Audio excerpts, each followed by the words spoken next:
Dan kini kita akan mencoba mempelajari amalan-amalan dan keistimewaan-keistimewaan terkait dengan 10 akhir Ramadan yang diantarkan di hari ini. Insya Allah akan dimulai pada malam nanti selanjutnya sampai Ramadan selesai dan tuntas kita menunaikan ibadah di Ramadan tahun ini. Untuk itu langsung saja kita akan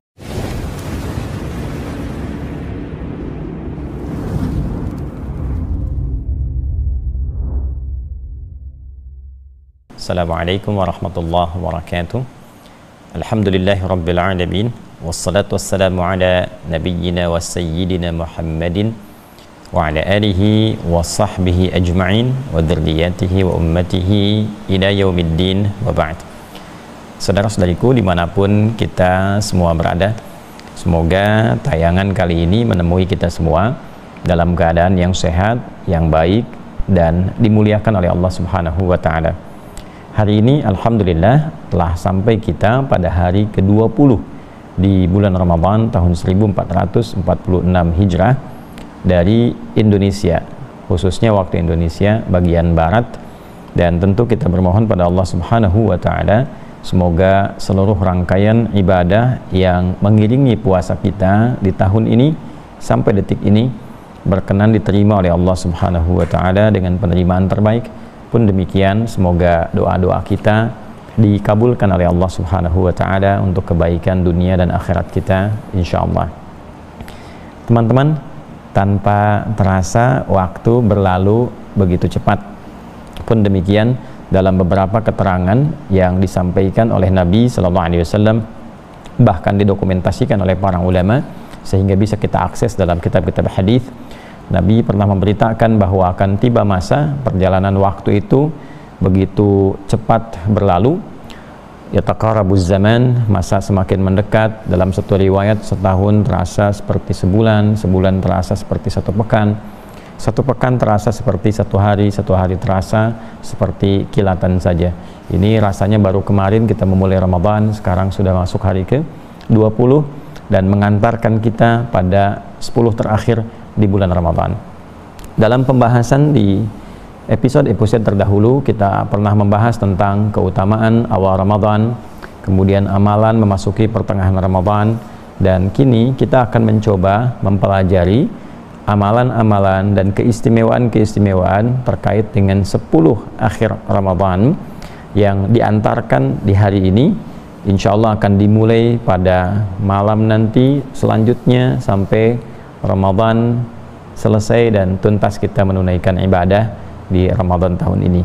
Untuk itu langsung saja kita akan menuju pada referensi utama di kajian ini, yaitu kitab Sahih Al-Bukhari, dan juga nanti kita akan isi dengan keterangan di kitab-kitab hadis yang lain, terutama di Sahih Muslim, sehingga dua kitab sahih bisa beriring sejalan dalam pembahasan kita insyaallah. Apa saja keistimewaan di 10 terakhir Ramadan, bagaimana Nabi SAW bukan hanya memberikan penjelasan tapi juga langsung memberikan contoh praktikal kepada kita yang kelak semua itu didokumentasikan dan diberitakan oleh lingkaran terdekat di kalangan keluarga beliau, terutama istri-istri beliau yang mulia Ummahatul Mukminin radhiyallahu taala anha wa anhunna jami'an. Bismillahirrahmanirrahim. Teman-teman, kita ke subtopik di nomor 5 dari topik nomor ke-32 di Sahih Al-Bukhari. Pernah saya sampaikan di kitab Sahih Al-Bukhari itu disusun oleh Al-Imam Al-Bukhari dengan susunan tematik yang terkait dengan panduan kehidupan kita dan diacukan kepada aktivitas kehidupan Nabi sallallahu alaihi wasallam. Nah, 97 tema atau kadang sering saya sebut 97 topik ini diurutkan secara sistematis sesuai perjalanan kebutuhan kehidupan kita, baik dalam ibadah ritual pun demikian dalam ibadah sosial di muamalah, serta juga ada yang terkait dengan kehidupan praktikal semacam tuntunan berakhlak dan sebagainya. Nah, ini kita temukan di topik nomor ke-32 kitab Fadli Lailatul Qadar, ya, topik pembahasan tentang keutamaan malam Al-Qadar. Subtopiknya masuk subtopik yang ke-5 di halaman 297 di kitab kami. Babul amali fil ashril awakhir min Ramadan. Subtopik tentang amal atau aktivitas di 10 terakhir bulan Ramadan. Ya, di 10 terakhir di bulan Ramadan itu aktivitas yang ditunjukkan oleh Nabi Sallallahu Alaihi Wasallam itu seperti apa? Kita akan mulai dari hadis yang insya Allah kita akan bacakan dan pahami bersama. Semoga Allah Subhanahu Wa Taala memberikan kemudahan, memberikan taufik sehingga mampu kita baca, kita pahami dengan benar, dan pemahaman itu membantu kita untuk mudah mengamalkan saat memasuki 10 terakhir di bulan Ramadan ini. Bismillahirrahmanirrahim. Qala al-Imam al-Bukhari rahimahullahu taala. Qala al-Imam al-Bukhari rahimahullahu taala, ini penting untuk disampaikan supaya kita tidak langsung mengatakan haddatsana. Dalam ilmu hadis itu kita harus sampaikan dulu ke rawi terakhir yang kita terima, baru kemudian kita teruskan. Babul amali fil ashril awakhiri min Ramadan. Subtopik tentang aktivitas di 10 terakhir bulan Ramadan. Qala haddatsana Ali bin Abdullah. Imam Al-Bukhari menerima dari sosok bernama Ali bin Abdullah riwayat ini. Haddatsana Sufyan, kemudian Ali bin Abdullah menerima riwayat ini dari Sufyan. An Abi Ya'fur, Sufyan menerima dari Abi Ya'fur. An Abi Dhuha, Abi Ya'fur menerima dari Abi Dhuha. An Masruqin, beliau menerima dari Masruq. An Sayyidati Aisyah radhiyallahu taala anha. Ya, saya di sini masukkan kata Sayyidah sebagai penghormatan dari Sayyidah Aisyah, semoga Allah meridhai kepada beliau. Nah, ini penting teman-teman, dua hal saya tegaskan kembali, bahwa di dalam Islam seluruh panduan untuk beribadah, beragama pada umumnya itu tidak boleh dikarang. Tidak boleh dikarang oleh setiap personal muslim. Tidak ada celah untuk kreativitas. Di sini untuk menjaga orisinalitas keislaman, validitas ajaran Islam yang menunjukkan Islam itu benar, ya kan? Yang menjaga nilai-nilai keislaman, tahu dari mana ini nabinya mengajarkan, tahu dari mana Nabi menerima dari petunjuk Allah Subhanahu wa taala. Itulah pentingnya sanad, transmisi periwayatan. Si fulan diterima dari siapa, dari siapa, dari siapa, sampai ke sosok penutur dan pemberi contoh awalnya, yaitu Nabi Muhammad sallallahu alaihi wasallam. Ini keunggulan dalam Islam yang tidak ditemukan ya dalam referensi-referensi, bahkan mungkin di keyakinan lain bisa kita komparasikan. Ada nggak kita temukan jalur yang demikian? Kok ibadahnya bisa begitu, kan? Dari mana taunya kalau mau sholat misalnya tangan diangkat dalam bertakbir misal, gitu kan? Kemudian panduan 10 hari terakhir tahu dari mana? Ya, apa ada orang yang mengarang, apa ada orang yang coba membuat panduan sendiri, atau ini benar-benar petunjuk Nabi? Maka keunggulan di Islam itu bisa dilacak sampai ke setiap masanya, dan setiap orang ini itu bisa kita lacak biografinya juga. Bahkan banyak ulama sudah menulis buku tentang biografi mereka, orang-orang ini, sampai ke karakteristiknya. Ya, sampai ke karakteristiknya kita temukan misalnya kitab ada Jarh wa Ta'dil, Mizanul I'tidal, ya, menerangkan tentang karakteristik para periwayat-periwayat demikian. Dan kita temukan misalnya Wafayatul A'yan, Syiar A'lam Nubala, itu kan, tentang profil orang-orang ini yang bisa kita gali itu, ya, sampai ke situnya. Dan saking luar biasanya para ulama kita memberikan satu penjelasan, keterangan yang sangat presisi.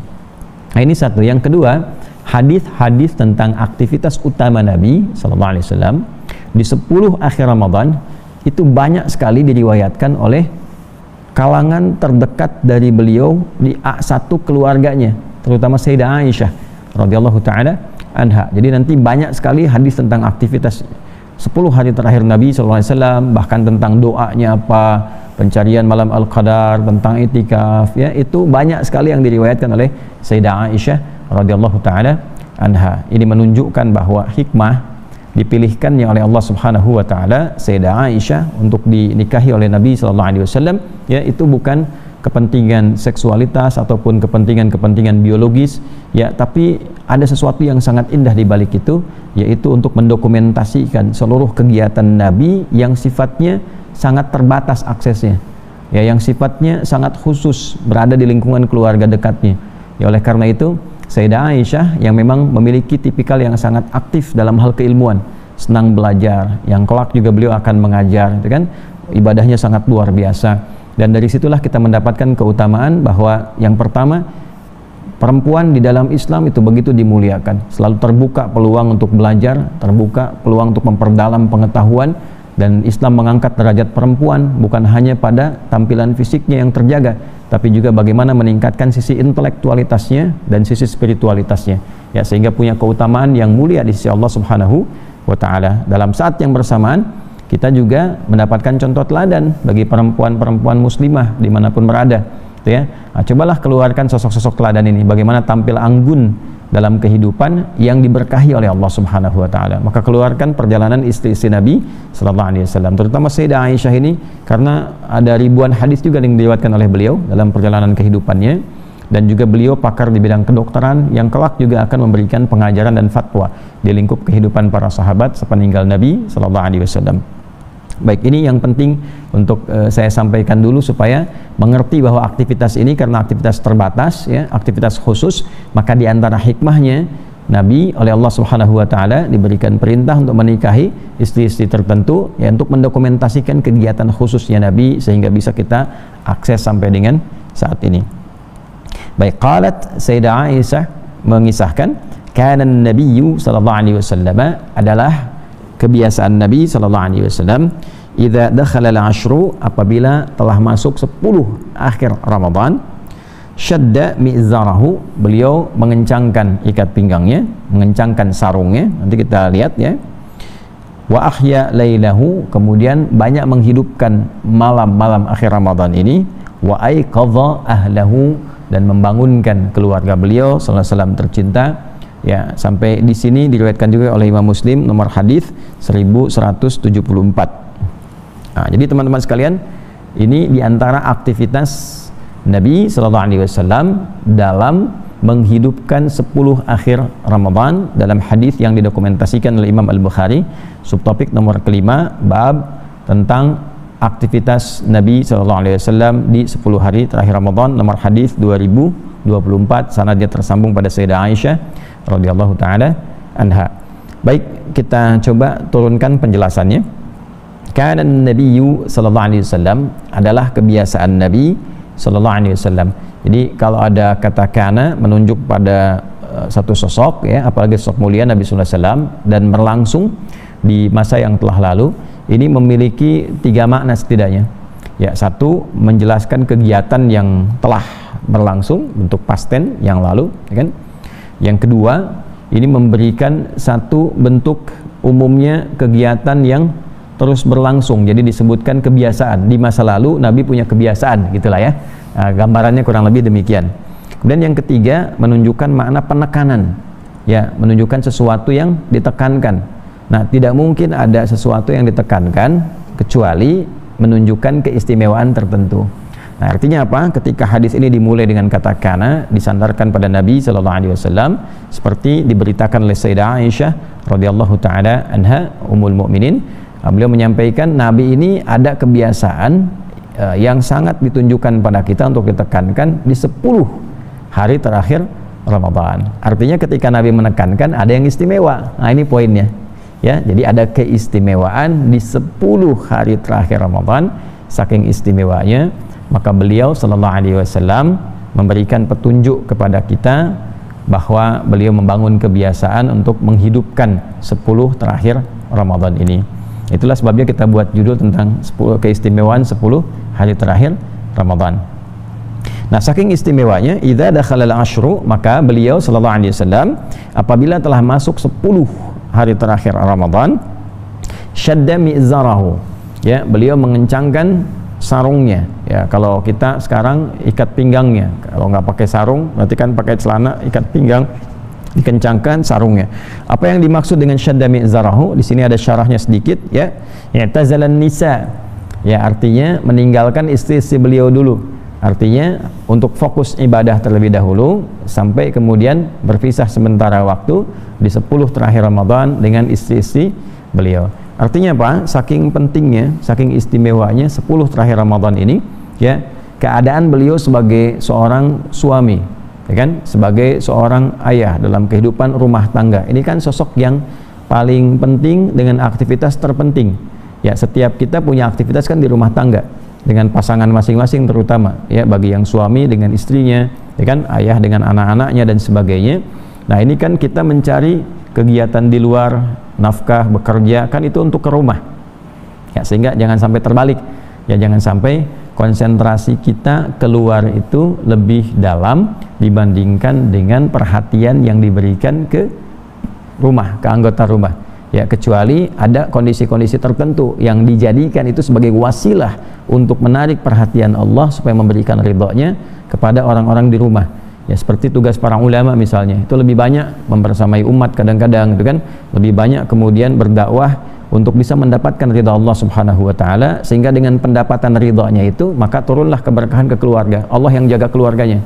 Itu nanti ada petunjuknya di dalam Al-Quran ya, seperti kita temukan misalnya ada di surah Ali Imran di ayat dari 35 sampai 37, bagaimana Sayyidah Hannah ya, semoga Allah merahmati beliau, itu istrinya Imran ya, semoga Allah meridhai beliau, punya anak namanya Maryam kan, alaihassalam, bagaimana kemudian diikhtiarkan oleh beliau sejak dalam kandungan supaya dekat dengan Allah, lalu dibikinkan mihrab setelah lahir, dinamai yang terbaik itu kan, diperlindungkan kepada Allah. Lantas apa yang terjadi ketika semua diikhtiarkan untuk mendapatkan ridha Allah, Allah menerima ikhtiar itu, maka Allah memberikan perawatannya, kebutuhannya, segalanya, dan fataqabbalaha rabbuha biqabulin hasanin wa ambataha nabatan hasana wa kaffalaha Zakaria kullama dakhala 'alaiha Zakaria al-mihraba wajada 'indaha rizqa ya kan. Jadi semua disiapkan oleh Allah, diatur pertumbuhannya, diperhatikan, dirawat, sampai kemudian kebutuhan rezekinya pun Allah berikan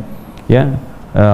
Qala ya Maryamu anna laki hadha, qalat huwa min 'indillah. Ini poinnya, innallaha yarzuqu man yasha bighairi hisab.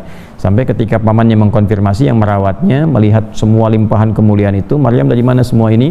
Maryam kemudian mengatakan alaihassalam, ini semua anugerah dari Allah, Allah memberikan rezeki tanpa batasan. Nah inilah kadang-kadang ada kesolehan orang tua itu berdampak perawatan, dampak perhatian, berdampak karunia yang Allah berikan ya, bahkan setelah kedua orang tuanya meninggal pun anak-anak masih mendapatkan perhatian. Itu kita temukan di Quran surah Al-Kahf yang sering kita baca di hari Jumat selain surah Yasin itu kan, wa kana abuhuma salihah itu kan, dan adalah bapaknya, orang tuanya orang-orang yang saleh, maka anaknya sepeninggal kedua orang tuanya itu dirawat oleh Allah Subhanahu wa taala dalam perawatan yang sangat luar biasa, intensif dan mulia.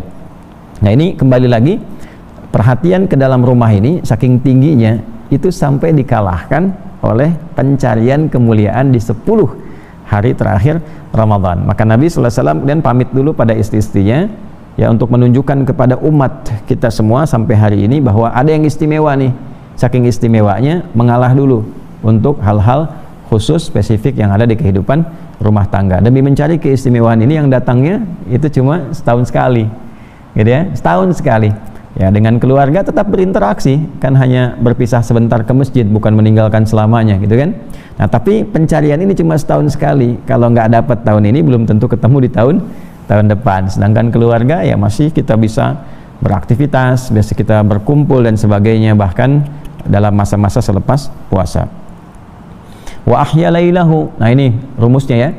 Jadi sementara pamit ke istri-istri beliau, keluarga beliau, kemudian dari porsi siang dan malam ini menghidupkan malamnya ya, menghidupkan malamnya. Jadi kalau siang kan aktivitas cenderung puasa ya, menahan lapar, menahan haus, menahan hasad seksual gitu kan. Kalau sudah di masjid kan itu sudah otomatis ya, kan nggak ada bulan puasa yang di masjid siang-siang menyediakan makanan, itu kan nggak ada, itu kan sudah otomatis dikerjakan. Ini sudah otomatis orang tinggal meningkatkan ibadahnya saja. Nah tinggal malamnya yang biasanya istirahat. Nah ini maksudnya, biasanya kan siangnya itu ya beraktivitas, malam istirahat. Nah ini saking istimewanya 10 Ramadan ini, malamnya pun dihidupkan ya, malam itu dihidupkan, di malam banyak dikerjakan aktivitas yang sangat luar biasa. Wa aiqadha ahlahu, bahkan keluarga beliau pun diisyaratkan untuk bangun, membangunkan keluarganya, diberikan isyarat untuk bangun, hidupkan malam 10 terakhir Ramadan. Jadi teman-teman, artinya apa? Di 10 terakhir Ramadan ini ada agenda-agenda yang sangat istimewa, ada kegiatan-kegiatan yang tidak biasa, sehingga dengan itu Nabi memberikan perhatian yang besar, pamit pada istri-istrinya dulu kan? Kemudian setelah itu yang kedua isyaratnya ada malam-malam yang istimewa di 10 terakhir Ramadan. Jadi dibandingkan dengan siangnya, itu malamnya pun banyak kemudian diberikan perhatian oleh Nabi sallallahu alaihi wasallam, sehingga dihidupkan malamnya dan diberikan pengingat pada keluarga beliau sallallahu alaihi wasallam untuk bisa mengikuti petunjuk beliau menghidupkan malam-malam Ramadan. Nah, dengan demikian kita akan mencoba untuk mencari apa saja yang istimewa yang bisa dikerjakan selama 10 terakhir Ramadan itu, ya, sehingga di hadis Muslim untuk menuju ke bahasan ini kita juga akan mendapatkan keterangan bahwa Nabi sallallahu alaihi wasallam itu lebih bersungguh-sungguh lagi. Ya, karena Nabi sallallahu alaihi wasallam adalah kebiasaan Nabi sallallahu alaihi wasallam itu kan, ijtihada, beliau semakin bersungguh-sungguh lagi ya di 10 terakhir Ramadan, hal yang jarang beliau lakukan di hari-hari lain, bahkan sebelum 10 Ramadan, di bulan Ramadan itu sendiri. Jadi tidak seperti di awalnya, tidak seperti di pertengahannya, tapi di akhir Ramadan itu semakin meningkat kesungguhan Nabi sallallahu alaihi wasallam. Nah, ada apa saja teman-teman sekalian di 10 terakhir Ramadan ini? Nah, jadi yang pertama yang bisa kita dapatkan kembali kepada keterangan tadi tentang fadlu Lailatul Qadri, ya. Jadi di sini ada kitab Fadli Lailatul Qadri tentang topik keutamaan malam Al-Qadar. Nah, di sini kita akan dapatkan di subtopik yang ketiga, ini ada keterangan babu taharri Lailatul Qadri fil witri minal ashril awakhir fihi an Ubadah. Kan ada riwayat nanti dari sahabat Ubadah bin Samit radhiyallahu taala anhu, pun demikian nanti dari Sayyidah Aisyah radhiyallahu taala anha, bahwa di antara yang terpenting dalam 10 hari terakhir itu ada upaya untuk memburu keutamaan malam Al-Qadar. Jadi satu keistimewaannya, kenapa nanti 10 hari terakhir dihidupkan banyak malamnya, sampai juga hubungan suami istri sementara berhenti dulu gitu kan, fokus dulu pada hal yang lain. Nah, ternyata salah satu yang diburunya sampai keluarga dibangunkan untuk mengejar ini, salah satunya adalah ada peluang untuk mendapatkan keutamaan malam Al-Qadar. Nanti kita akan bahas tersendiri tuh, kapan malam Al-Qadar itu, ya? Apakah hanya 10 terakhir Ramadan, atau memang juga bisa muncul di awal telah berlalu kan, atau mungkin di pertengahan, ya? Dan peluangnya kan sekarang tinggal di 10 terakhir. Ya, nanti kita akan bahas spesifik tentang malam Al-Qadar ini. Hari ini kita berikan pengantar dulu tentang wujudnya atau datangnya, hadirnya malam Al-Qadar. Di antaranya ada peluang di 10 terakhir Ramadan, gitu kan? Kemudian teman-teman sekalian, di sini juga kita dapatkan peluang untuk i'tikaf. Ada i'tikaf nih, ya. Jadi dari 10.20 ini sudah mulai siap-siap, malam 21 itu sudah masuk sorenya, malamnya sudah mulai i'tikaf, ya, malam 21, kemudian lanjut terus gitu ya. Apakah malam ganjil aja atau setiap malamnya, itu pun nanti ada babnya sendiri. Insyaallah kita akan bahas. Ya, termasuk tujuannya i'tikaf. Kenapa sih ada i'tikaf, sunnahnya gitu kan? Ya, apa yang kita bisa dapatkan dari i'tikaf? Kalau ngejar malam kan jelas, tanpa i'tikaf pun orang bangun, gitu kan? Ya, singkatnya gini, kalau untuk mendapatkan malam Al-Qadar, syaratnya bukan di masjid. Ya, syaratnya malam bangun. Ya, syaratnya malam bangun. Jadi kalau nggak sempat misalnya ada kemampuan tertentu untuk ke masjid pun, ya di rumah nggak ada masalah. Bangun, malamnya dihidupkan, insya Allah peluang dapat malam Al-Qadar. Ya, tapi di sini ada sunnah yang kedua, yaitu i'tikaf. Ya, untuk i'tikaf ini ada kemuliaan apa? Nah, ini jangan sampai dipahami bahwa i'tikaf hanya terbatas untuk mengondisikan mendapatkan malam Al-Qadar, tidak, ya. Ada hal yang istimewa lain, ada karakter yang dibentuk dari i'tikaf, ada makna yang sangat dalam. Jadi bukan pindah tempat istirahat, bukan pindah tempat tidur, bukan tempat pindah makan dan sahur. Nanti ini insya Allah kita akan bahas juga tersendiri tentang i'tikaf ini. Jadi yang pertama kita dapatkan ada keistimewaan perburuan positif tentang malam Al-Qadar.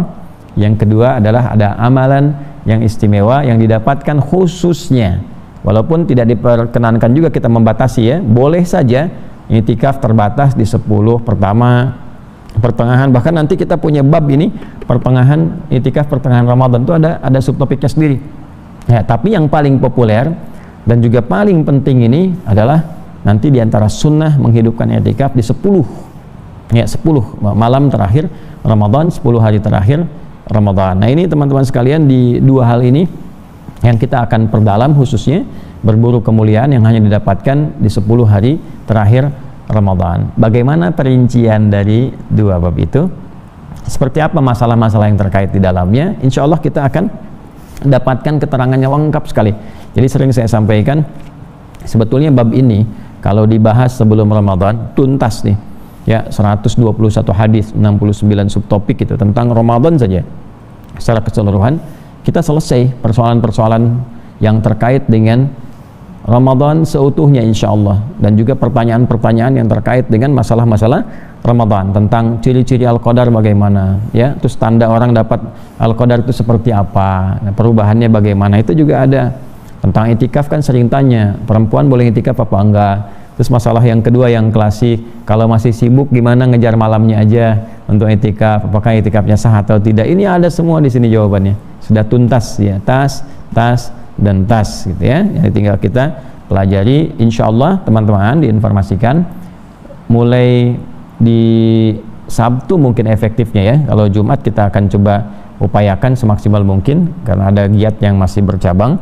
Di Sabtu ini kita insya Allah coba maksimalkan di 3 pembahasan. Subuh kita kajian seperti ini, mudah-mudahan bisa live itu kan dengan izin Allah Subhanahu wa taala. Kemudian nanti sore juga kita bisa adakan pembahasan khusus ya, bisa seputar tanya jawab atau nanti kultum dari para masyayikh. Insyaallah nanti ada 8 sampai 10 orang masyayikh dari Al-Azhar khususnya, itu bisa memberikan pendampingan dari Al-Azharnya dan juga dari Darul Ifta. Ada para mufti-mufti yang bisa memberikan kultum pengantar untuk berbuka. Kita hidupkan untuk Aku Suka ya, ayo kultum sejenak untuk berbuka. Kemudian yang spesial di tahun ini ya, disampaikan nanti dari teman-teman para masyayikh Al-Azhar. Kemudian untuk yang malam insyaallah ba'da tarawih mungkin kita bisa hadirkan sejenak untuk tanya jawab. Kemarin di Bandung saya pernah sampaikan saat pertemuan kita Safari Ramadan bahwa peluang untuk tanya jawab silahkan nanti dikumpulkan kertas yang sudah ada.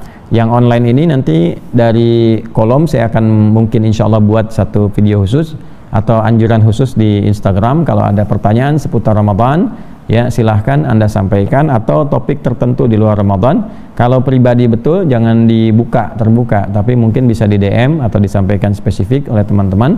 Nanti di sini insya Allah setiap malam mungkin ya ba'da tarawih gitu, itu kalau tidak demikian nanti kita aturkan mungkin pas waktu sahur ada video yang tapping atau mungkin bisa langsung live dengan teman-teman yang insya Allah pertanyaan itu akan dijawab juga oleh teman-teman dari Al-Azhar ataupun Darul Ifta atau kami sendiri. Nanti kita akan lihat kemungkinannya. Saya kira itu untuk informasi yang disampaikan melengkapi kajian kita di hari ini. Teman-teman terima kasih untuk perhatian dan kebersamaan kita semua. Semoga Allah menerima amal ibadah kita, menguatkan kita untuk menunaikan ibadah siyam di hari ini, dan sekaligus memohon maaf kepada seluruhnya tanpa kecuali. Ditemukan tentunya kekurangan, kesalahan, kekhilafan yang terjadi dilakukan oleh kami selama ini tanpa kecuali dan tanpa mencari-cari sesuatu pun dari ujung kepala sampai ujung kaki. Dengan segala kerendahan hati saya pribadi Adi Hidayat memohonkan maaf kepada teman-teman sekalian untuk keluarga kami, dan meminta maaf sepenuhnya untuk saya pribadi. Semoga dengan pemaafan teman-teman Allah meridhai kita semua. Terima kasih. Allahumma taqabbal minna innaka antas sami'ul alim wa tub 'alaina innaka antat tawwabur rahim. Rabbana atina fid dunya hasanah wa fil akhirati hasanah wa qina adzabannar. Wa sallallahu ala sayyidina Muhammad wa ala alihi wa sahbihi ajma'in. Wa akhiru da'wana subhanakallahumma rabbana wa bihamdika asyhadu an la ilaha illa anta nastaghfiruka wa natubu ilaik. Assalamualaikum warahmatullahi wabarakatuh.